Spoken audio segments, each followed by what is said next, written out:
What's cracking? I'm Brian Tong, and welcome to the Apple Byte. We're bringing you all the good and the bad inside of Apple, so let's get to it. Now, could new Apple goodies be on the horizon? Well, Apple's telling its resellers the supply of iMacs will be tight in the immediate future. With a product this late in its life cycle, it's pretty much a given that new models are coming soon. So all of you that were disappointed at Macworld, just hold on to your butts. Now, there's also other treats Apple's been baking. An analytics software tool by Pinch Media has detected iPhone 2.1 devices in the wild. So what does that really mean? Well, the first iPhone was identified as iPhone 1.1. The iPhone 3G is 1.2, and if Apple holds true to their naming of devices, the 2.1 version of their smartphone would be a major change sporting a new processor or system chipset. Now, take this info however you want, but Mac Rumor says Apple is considering switching their stance to allow apps to run in the background. So with new iPhone hardware that has more power to run multiple apps, it's something we hope they do, especially if they want to keep up with the Palm Pre. But guys, don't get too giddy, because the iPhone's life cycle is about a year, and we're not even close to June. Now, do you all like emoji? Well, you will after you check out this quick tip. If you have an iPhone and you like emoticons, you know, all those fun smiley faces, then this quick tip is for you. First up, make sure you're running the iPhone 2.2 firmware. Go to the App Store, find Frosty Place, and install it. It's a Chinese RSS reader, but there's more to it. Now open the app and just play around with it for a few moments. Now once you do that, exit the app and go into your settings, select General, and scroll down to find the keyboard. Then select International Keyboards, and you'll see a long list of languages, but find Japanese and press on it. From there, you should see the word emoji, so switch that to on.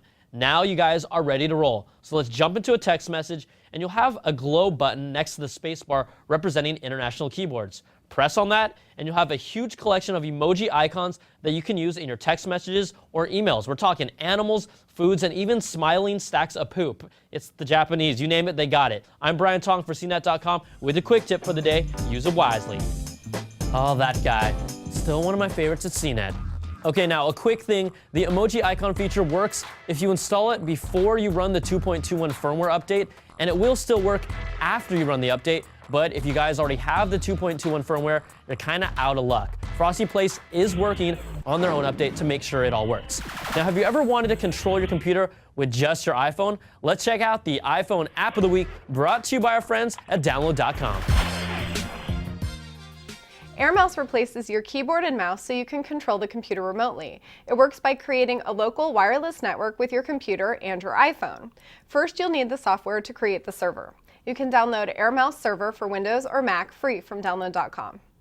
After you get the server app installed, start up AirMouse on the iPhone. There are two ways to control the screen. The first and easiest way is with the touchpad mode, which lets your finger stand in for the mouse. If the keyboard gets in the way, shake once to make it disappear and again to recall it. You can also use landscape mode, which supports multi-touch in addition to virtual mouse keys. The second way to control the AirMouse app is really similar to a hardware AirMouse. It takes a little bit of practice to master, especially because you need to move your arm in an arc. You'll notice that the keyboard has common buttons like Control, Alt, and the Windows or Mac button. But if you press another button on the screen, you'll also be able to see a control pad for the function buttons, home, delete, and so on. There are also 4 free keys you can program to launch useful applications, like iTunes for instance. But there's also a control panel for your browser, which is equipped with basic navigation buttons, and a control panel for your media player. You should also check out the full demo video on the AirMouse site. That's www.mobileairmouse.com. I'm Jessica Dalcourt, and this is AirMouse 1.5 for the iPhone. Thank you, Jessica. That was nicely done.